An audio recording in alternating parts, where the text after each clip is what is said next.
यदि कृष्ण और बलराम ठीक समय पर ना गए होते तो मथुरा की पराजय आज निश्चित थी।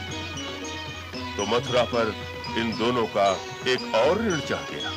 क्षमा चाहता हूं महाराज, परंतु मातृभूमि कभी ऋणी नहीं होती।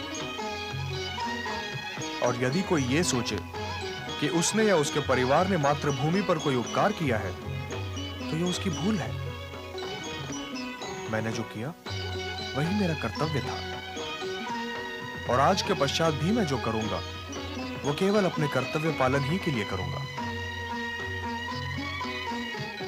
विजय के इस क्षण में मैं ये कहना चाहता हूं कि मगध नरेश जरासंध फिर आक्रमण करेंगे। तो इसमें चिंतित होने की क्या आवश्यकता है? यदुवंशियों को यूं मगध नरेश से घबराना शोभा नहीं देता। मैं बलराम से सहमत हूं महाराज। फिर भी हमें कृष्ण की बात तो सुननी ही चाहिए। हम ये कैसे भूल सकते हैं कि ये देवकी का 8वां पुत्र है, जो मथुरा को ही नहीं बल्कि पूरी ब्रजभूमि को कंस से मुक्त दिलाने के लिए आया है। परंतु मथुरा तो कंस से मुक्त हो गई है महाराज। तो ये जरासंध क्या है, और ये बार बार मथुरा पर आक्रमण क्यों कर रहा है?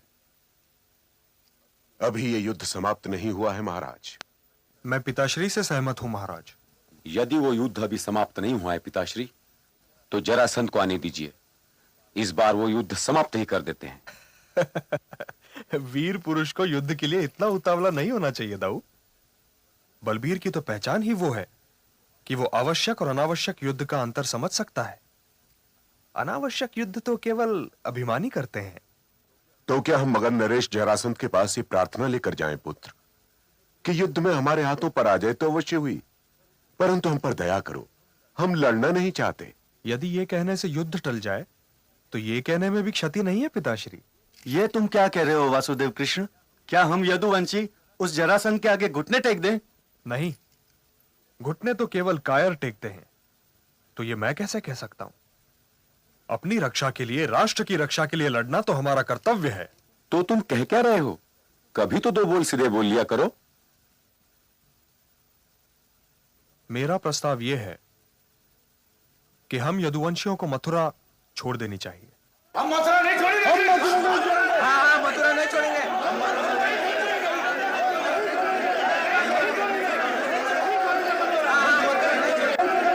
मथुरा नहीं छोड़ेंगे। क्रोध की कटार क्रोधी की बुद्धि को काट सकती है, तो कोई ऐसे शस्त्र का उपयोग ही क्यों करे? बातें न बनाओ कृष्ण। तुम यही कह रहे हो ना कि जरासंध से डरकर हम घर भी छोड़ दें और रण भी? परंतु इतिहास तो इसे कायरता कहेगा। ये कहकर नंदगांव के माखन का अपमान तो मत करो कृष्ण। ये कहकर मैं नंदगांव के माखन का अपमान नहीं कर रहा हूं दाऊ, उसकी रक्षा कर रहा हूं। मगध नरेश की लड़ाई तो मुझसे है ना, कि मैंने मामा कंस का वध किया। उनकी 2 पुत्रियां तो मेरे कारण विधवा हुई हैं। तो मगध नरेश के क्रोध की अग्नि में मथुरा क्यों जले?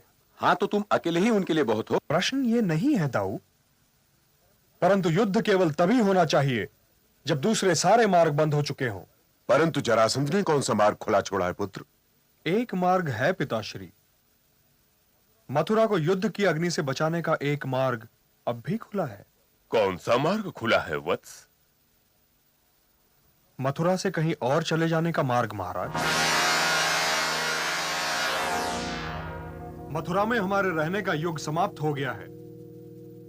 नए युग के स्वागत के लिए हमें एक द्वारिका बनानी चाहिए, चारों ओर से सुरक्षित द्वारिका। ये क्यों नहीं कहते कि रण छोड़ने का प्रस्ताव रख रहे हो? यदि तुमने ऐसा किया तो लोग तुम्हें रणछोड़श्री कहने लगेंगे पुत्र। जिस मथुरा, जिस व्रज भूमि को स्वयं मैंने कंस के अत्याचारों से मुक्ति दिलाई है, उसे मगध नरेश जरासंध के बदले की भावना से बचाने के लिए मुझे यह भी स्वीकार है कि लोग मुझे रणछोड़ कहें। नामों में क्या धरा है? नाम तो पुकारने का एक साधन है, और बस। लोग मुझे चाहे जिस नाम से पुकारें, परंतु जब मुझे ऐसा लगेगा कि पुकारने वाला मुझे पुकार रहा है, तब मैं अवश्य बोलूंगा, और रहूंगा मैं वही जो मैं हूं। मैं तो फिर भी कहूंगा कि सुदर्शन चक्र निकालो। और हर गर्दन सुदर्शन चक्र के योग्य नहीं है दाऊ। यदुवंशियों को अपने अभिमान से प्यार है तो हम यही रहेंगे, और यदि उन्हें अपनी व्रज भूमि से प्यार है तो हमें स्वदेश त्याग करना ही पड़ेगा। कहना मेरा कर्तव्य था, मैंने कर दिया। अब निर्णय लेना महाराज का कर्तव्य है। मैं वासुदेव कृष्ण से सहमत हूं। मुझे पता था कि सब कृष्ण से ही सहमत हो जाएंगे, परंतु इस द्वारिका का निर्माण कौन करेगा? इस द्वारिका का निर्माण करेंगे विश्वकर्मा जी।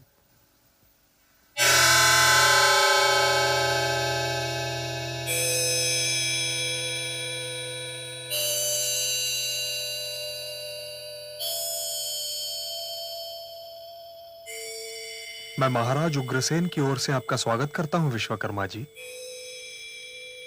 आपने यहां आने का जो कष्ट उठाया उसके लिए मथुरा नगरी सदैव आपकी आभारी रहेगी। आप तो मुझे यह बताइए वासुदेव कि आपने मुझे बुलाया क्यों है? देव शिल्पी को कोई क्यों आमंत्रित करता है?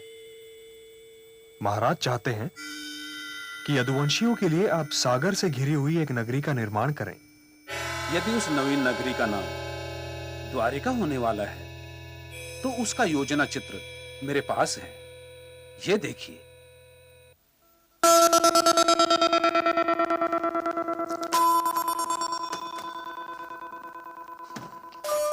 महाराज, योजना चित्र तो अनुपम है। क्यों दाऊ? निर्णय लेने के पश्चात दाऊ से मत पूछा करो। आपकी ये नगरी तो हमें भा गई विश्वकर्मा जी। आप अपना कार्य आरंभ करें।